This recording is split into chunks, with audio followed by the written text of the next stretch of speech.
सारे कानून बदल डालो जैन साहब, नेता सब मंजूर कर लेंगे,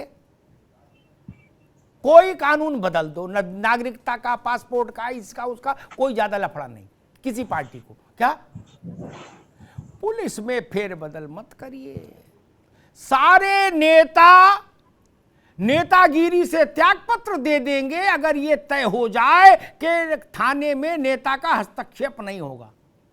वो कहेंगे फिर हम नेतागिरी किस लिए करेंगे? क्या संयुक्त राष्ट्र संघ के लिए नेतागिरी करेंगे बदायूं में? सारा खेल तो थाने में है और नेता की जान दरोगा में है, थानेदार में है।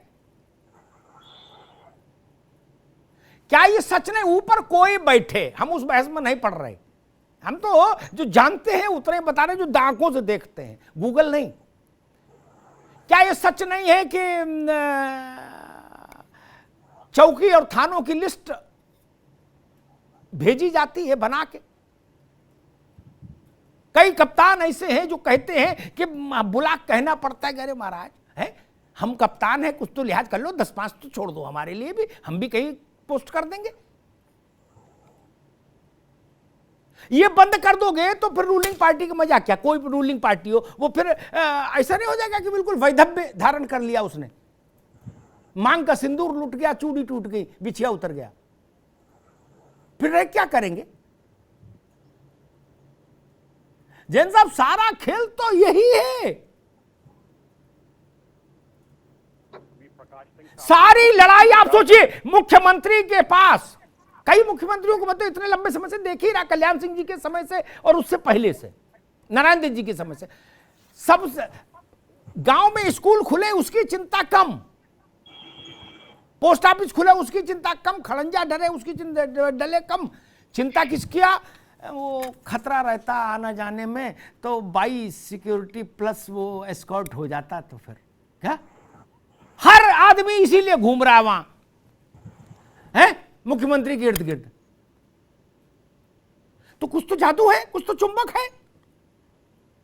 यहीं से पुलिस भी बिगड़ जाती है, यहीं से पुलिस बिगड़ जाती है।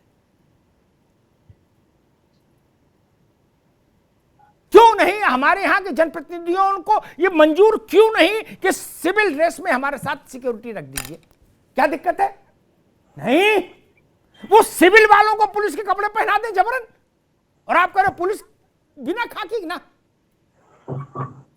जैन साहब आजकल ये चलन आपने देखा होगा, गांव के जो मोटे तगड़े लड़के हैं सतेंद्र, उनको काले सफारी सूट पहना के लोग वॉकी टॉकी दिलवा के अपने साथ रखते हैं ताकि भ्रम बना रहे कि ये भी कोई पुलिस है।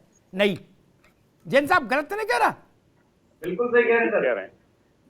भ्रम बना रहता, गांव बता भी देते कि नई पुलिस है, हमको दी है। बिल्कुल है क्या? अब गांव का आदमी भी जाने नई पुलिस है, पुरानी पुलिस है, सफारी है, काला और बढ़िया जूता है, ओ हेलो हेलो गामा बन अल्फा बन कर रहे हैं क्या?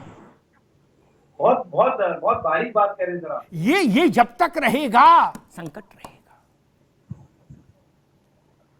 और उनके मान में एक और नई बात कहना चाहता हूं, जो बात सतेंद्र कह रहे थे, हम लोगों ने उस पर बहुत लंबे समय से लड़ाई लड़ी, कह ही सकते हैं, मुद्दा उठा सकते हैं कि भाई इस एक्ट को बदलो। 1857 के रिवोल्ट के बाद भयभीत अंग्रेजों ने ये एक्ट बनाया था।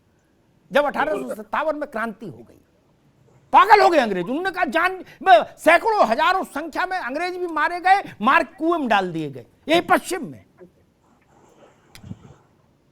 उनका दिमाग घूम गया, उन्होंने कहा यह यहां तो मामला कैड़ा है, फंस गए, तो बोले ऐसा एक्ट बना दो जो खाल उतार ले यहां की जनता की।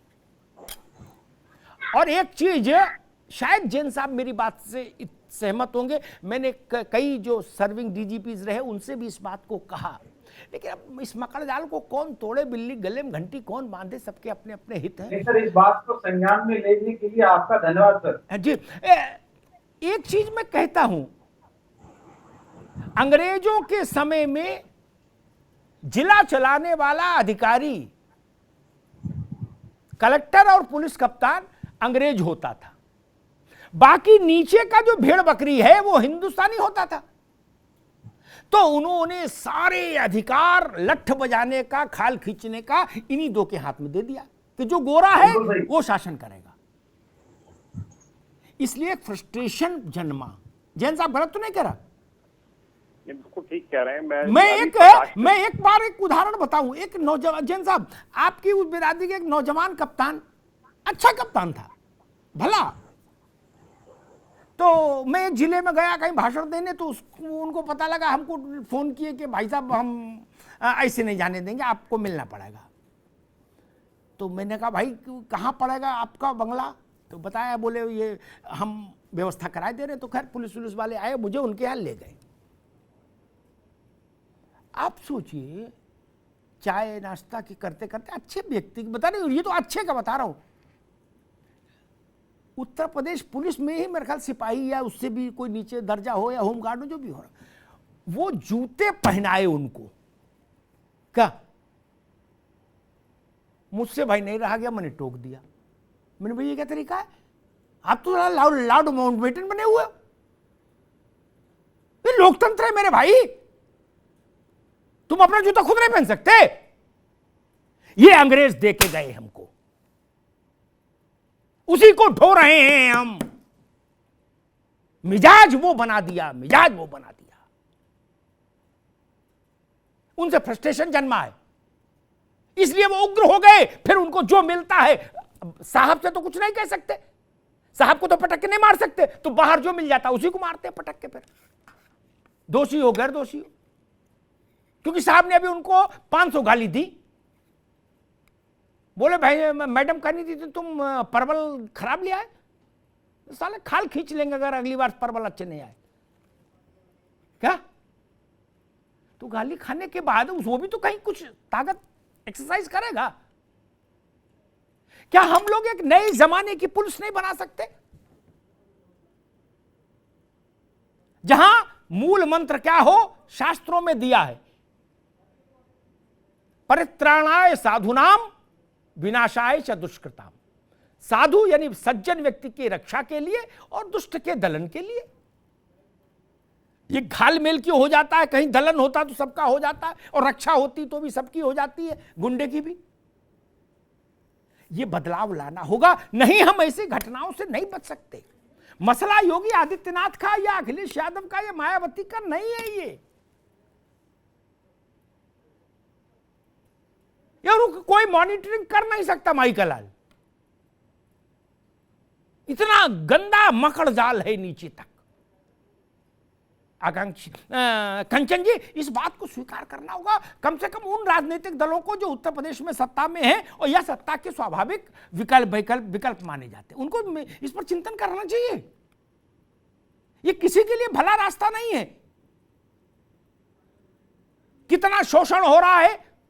हम नोएडा में बैठे हैं, जैन साहब, एक बार एक इंस्पेक्टर कह रहा था यहां पे एक पॉपुलर थाने का, क्या बोला भाई साहब इतना बयाना आता है कि दिन में 2-4 मतलब 10-20 हजार रुपया 50 हजार रुपया तो बयाने में खर्च हो जाता है मेरा। क्या बोले फलाने आ रहे हैं, अच्छा जी अब करो सेवा टहल। क्या फलाने को एयरपोर्ट गाड़ी भेज दो, टैक्सी। बिटिया आ रही है बेंगलोर, उसकी टिकट करा दो। मैडम आ रही है, उनको जीआईपी से शॉपिंग करा दो। अब ये कहां से आएगा? इसके लिए तो कुछ कार्यक्रम करना पड़ेगा ना।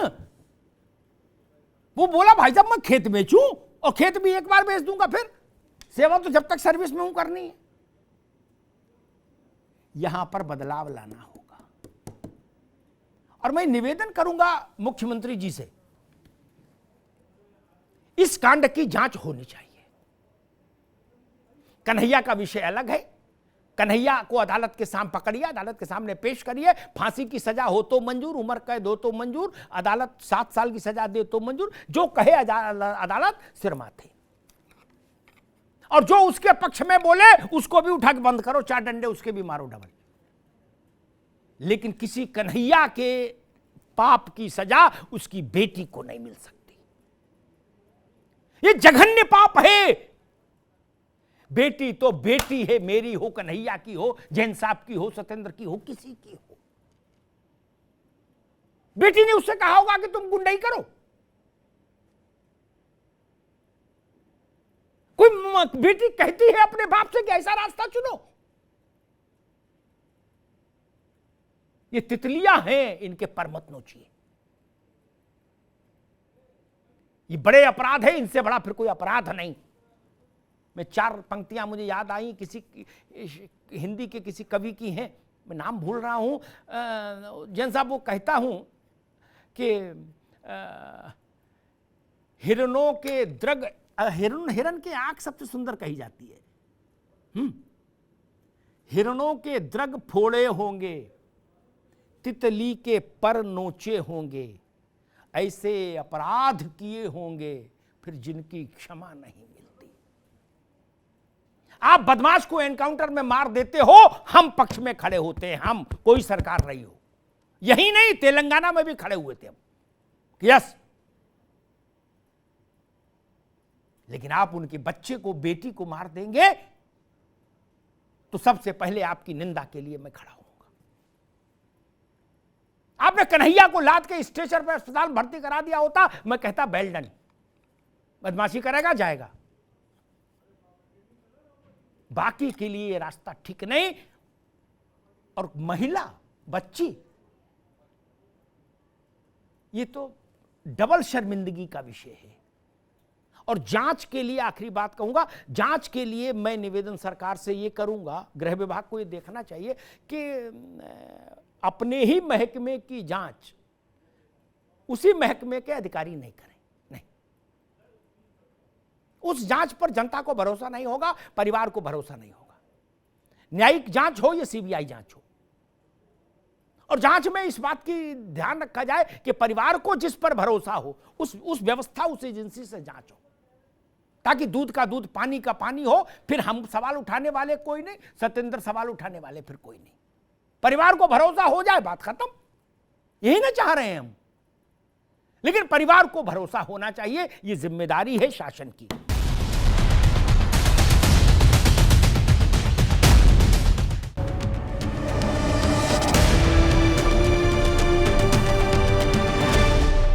अब उत्तर चाहिए, ब्रॉट यू बाय केसरी मरहम एवं तैलम, वर्षों से दर्द पे सबसे ज्यादा असरदार।